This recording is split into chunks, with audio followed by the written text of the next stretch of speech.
নিম্ন ও মধ্যম আয়ের সরকারি কর্মকর্তা কর্মচারীদের জন্য আসছে স্বস্তির খবর। প্রশাসনের 12 থেকে 20তম গ্রেডে কর্মরত কর্মচারীদের রেশন সুবিধার আওতায় আনার সিদ্ধান্ত নিয়েছে সরকার। এর মধ্যে এই প্রস্তাবে অর্থ বিভাগ ও মন্ত্রিপরিষদ বিভাগের নীতিগত সম্মতি মিলেছে এবং এটি বাস্তবায়নে আনুষ্ঠানিক প্রক্রিয়াও শুরু হয়েছে।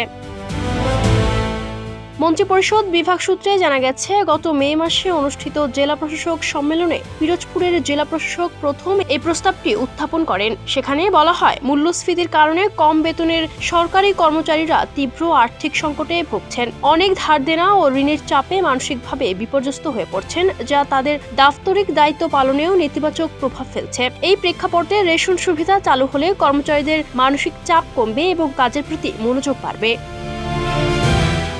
ডিসি সম্মেলনের এই প্রস্তাবটি আমলে নিয়ে গত জুন মাসে অর্থ বিভাগের সচিবকে প্রয়োজনীয় ব্যবস্থা নেওয়ার নির্দেশনা দিয়ে চিঠি পাঠিয়েছে মন্ত্রিপরিষদ বিভাগ। নির্দেশনা অনুযায়ী এই উদ্যোগ স্বল্প, মধ্য নাকি দীর্ঘমেয়াদে বাস্তবায়ন করা হবে সে বিষয়ে অর্থ বিভাগ প্রতি মাসের 10 তারিখের মধ্যে মন্ত্রিপরিষদ বিভাগকে অগ্রগতি জানাবে। এছাড়া 3 মাস পর সংশ্লিষ্ট মন্ত্রণালয়গুলোর সচিবদের নিয়ে একটি পর্যালোচনা বৈঠক অনুষ্ঠিত হবে।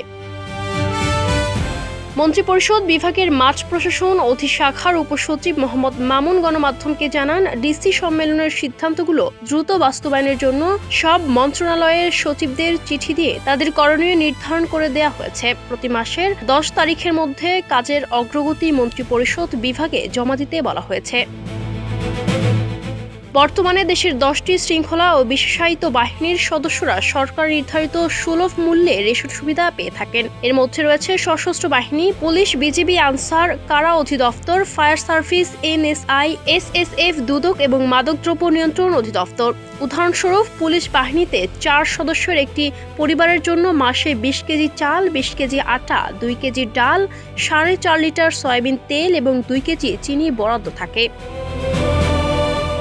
নতুন এই সিদ্ধান্তের ফলে এবার সাধারণ সরকারি কর্মচারীদের একটি বড় অংশ এই সুবিধার আওতায় আসছেন। 12তম গ্রেডের পদের মধ্যে রয়েছে অফিস সহকারী কাম কম্পিউটার মুদ্রাক্ষরিক, হিসাব সহকারী, অডিটর ও জুনিয়র ইন্সট্রাক্টর। অন্যদিকে সরকারি চাকরির সর্বনিম্ন স্তর 20তম গ্রেডের পদের মধ্যে রয়েছে অফিস সহায়ক, নিরাপত্তা প্রহরী, মালি ও পরিচ্ছন্নতা কর্মী। এর আগে অন্তর্বর্তী সরকারের সময়ও সরকারি কর্মচারীরা রেশন সুবিধার দাবিতে আন্দোলন করেছিলেন।